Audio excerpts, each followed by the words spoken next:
Ever heard the phrase, like a monkey on a stick? This is what it comes from. It was a toy that was very popular in Europe about 100 years ago.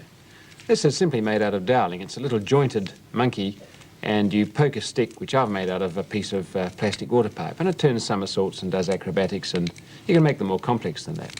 But that, although it's simple, is probably a bit hard for some of you to make with tools and things. So here's another version, looks pretty well as good, and uses very simple things, particularly drinking straws.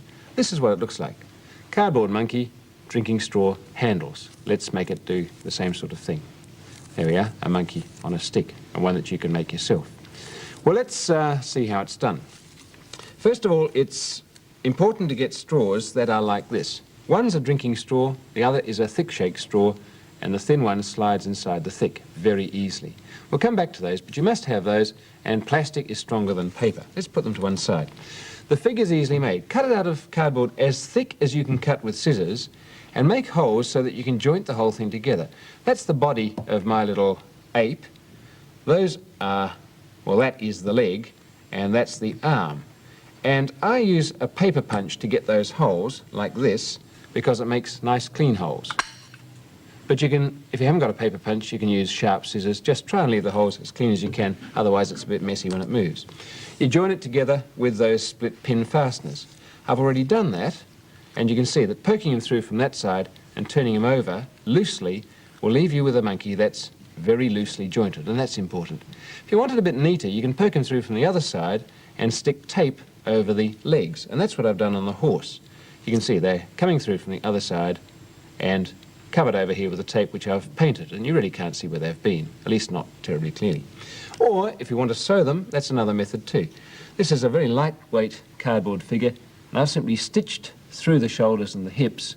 If I turn it around you can see that, and covered the thread, stuck it down so I don't have to knot it with bits of tape, and I can colour that, and he works pretty well too. Anything which makes loose joints and isn't too knobbly, because the knobbles will catch.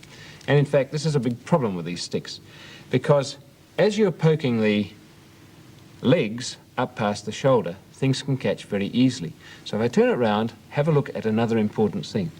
When I put the pin on to join the shoulders, I put in a little washer of straw. That makes a gap between the body and the shoulder, and the legs slide up through it. So before you stick on those shoulders, cut a washer out of the thickest straw you can, the one that won't go through the hole, and put it between the shoulder and the body, and that'll keep the gap just where you want it. Well, how do you join it to the sticks? Very simply. Lie it down, stretched out, and you're going to stick the hands to the thinner straw, and you're going to stick the feet to the thicker one. But you have to do something to the thicker straw first. You have to split it down the middle, because otherwise it won't slide up past the hands. When you measure off a distance as long as your puppet, and these straws are very easy to split because they've got guiding lines all the way down. White line there I've cut with my scissors, turn it over, finish it off on this side, and just cut one of those sections off. Here we go, like that. And that's going to be the outer handle. But let's first of all fix it to the inner handle before we do that. Well, I prefer sewing here. You can't use split pins because the straws aren't thick enough, and you can't use many things because they're knobbly, but string or cotton isn't. So you make a hole ready for your needle right at the fingertips, poke the needle through. I'd use one a bit thinner than the one I'm using here, but this is good for showing you. Poke it through there, and then poke it through the straw right at the top. And there it goes, and that's good. You can pull the thread through, and once it is through, just bring it round and tie a knot. I've made this rather long, but you can see if I hold it up like that, tying a knot here, reasonably tight, but not so much that it distorts the plastic, will do the job. I'll just do one knot there, a couple to secure it, and finish that off. And cut those threads away, and I think we've got the hands securely tied on there. That's it, little character hanging down there. Now you have to do the same with the feet, but you put them onto this half bit of straw.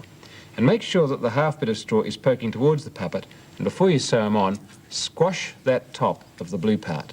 Squash it in. That'll make it easy to sew, and it'll make it stronger. Well, you then decorate the puppet, and it'll come up like this, the one that you saw. There we are, sewn onto the thin straw at the hands. You can see the thicker part, the half straw, is squashed flat, and the feet are sewn onto that. so that when I slide the thin straw inside the thick, you can see what happens. The blue part, the thicker straw, can slide those feet up beyond the hands and make it do its wonderful gymnastics. The trouble is the straws are not giving me enough to hold on to down the bottom with the white one.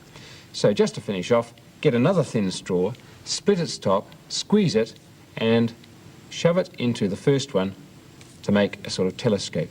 Then you have a nice long handle, and by operating this you have your own monkey on a stick.